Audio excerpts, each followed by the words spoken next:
Hello and welcome or welcome back. Today we're going to be talking about detail.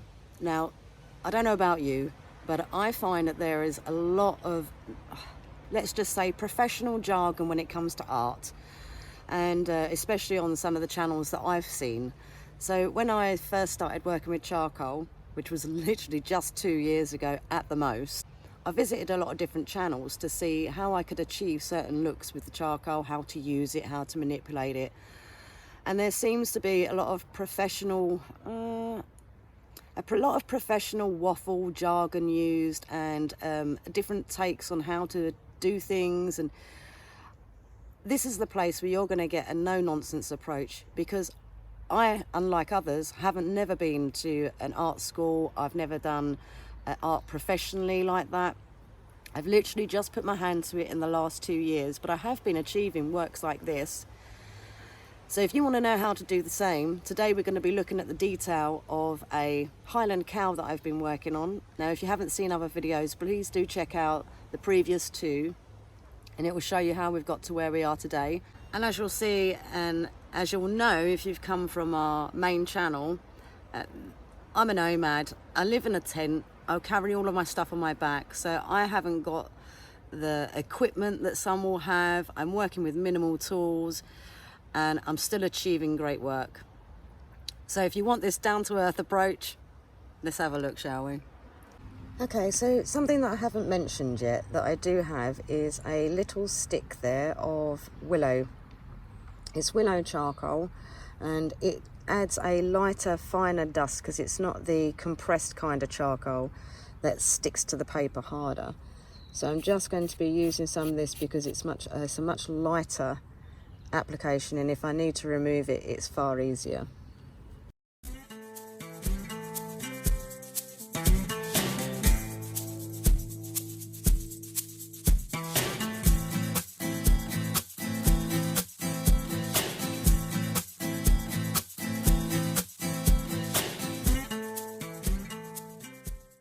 Now I've done some texture in dark, I want to add some texture in a lighter way. So this is all about layering, really, I found. And I just trying to use the end of a pencil, make some dots in that, and then apply.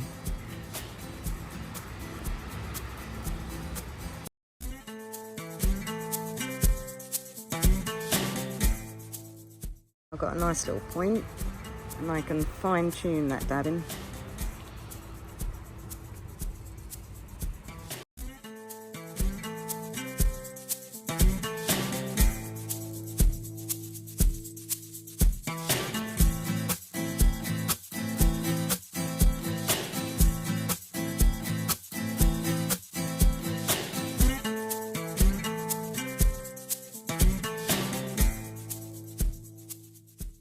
Although I've made some lifts and some darks, now this is going to seem a little bit counterintuitive, but I'm going to re-blend all of that.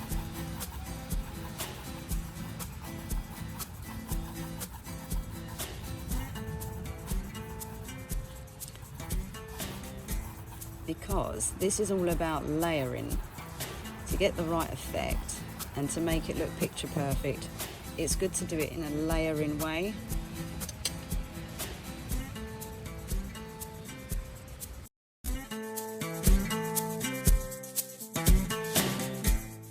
If, like me, you went too dark in a certain spot, easy, see?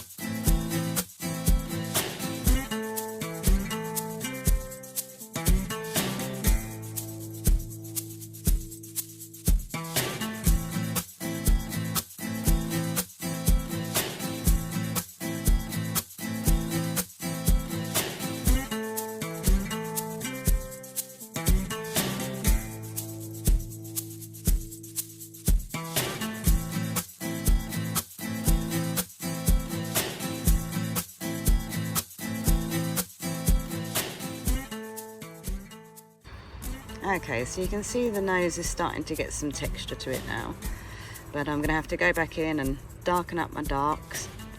Again, it's layering. When you get to detail, the layering is very important.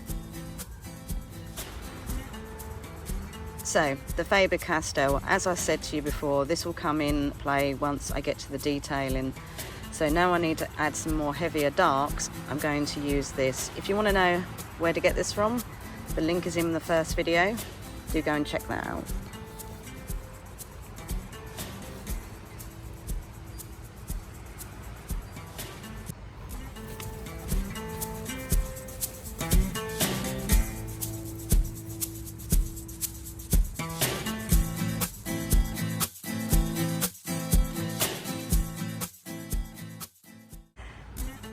You'll notice that this is not a makeup brush. This is an actual paintbrush that has been cut down because it gave me a hard bristle that helps for blending really well.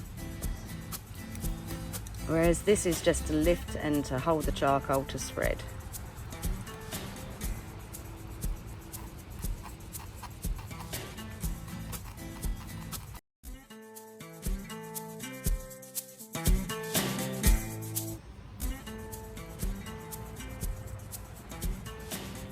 Now you will notice around the mouth it's very slightly highlighted, so I'm just going to try and imitate that with this.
You'll notice I'm going a little bit lighter on the blend this time because I want to preserve those highlights. I'm just trying to make them a little softer.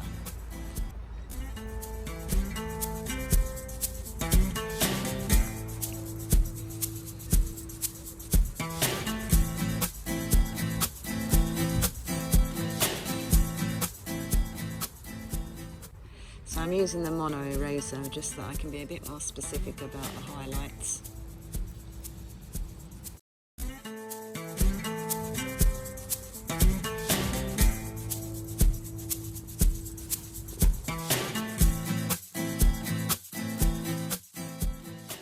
I'm using the blending stuff right now to pull some of that charcoal to make the creases of the lip. rub it into the paper a bit harder. As now I'm quite confident that I won't need to remove it.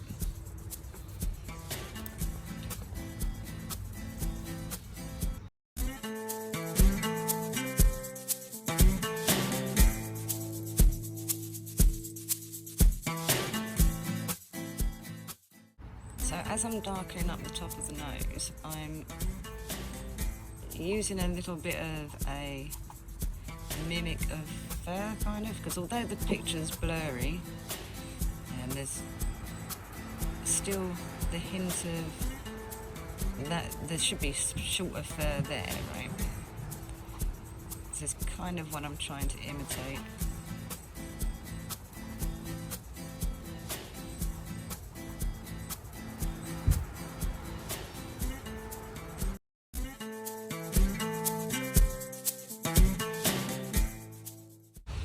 At the moment I'm not using any charcoal as such, I'm just using what's on the blending stump.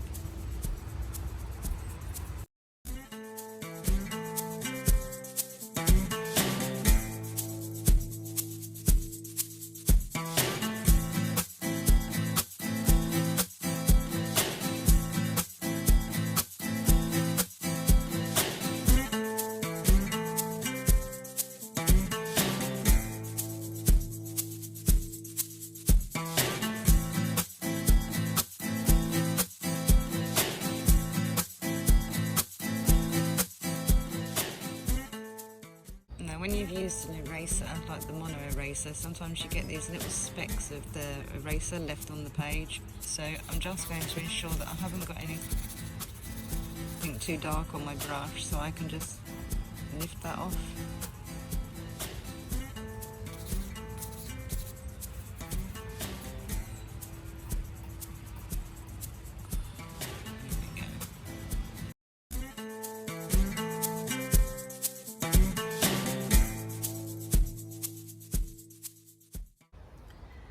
So that's the texture of the nose sorted, and the fur is going to be next video, and I'm sure a few of you will be looking forward to that one.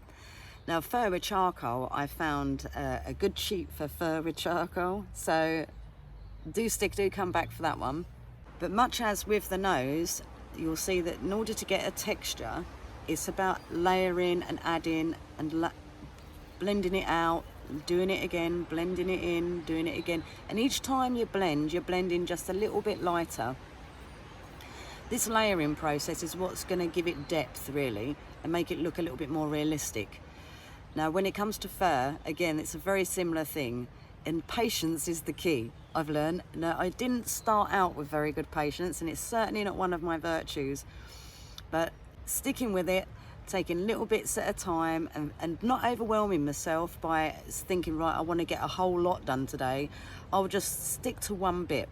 So as you'll see, 3 videos in and we're still working on the nose. Well, let's just say for now we're done with the nose. Next week we're going to be working on the fur, and again, no nonsense approach, minimal tools. So do come back and join me for that one.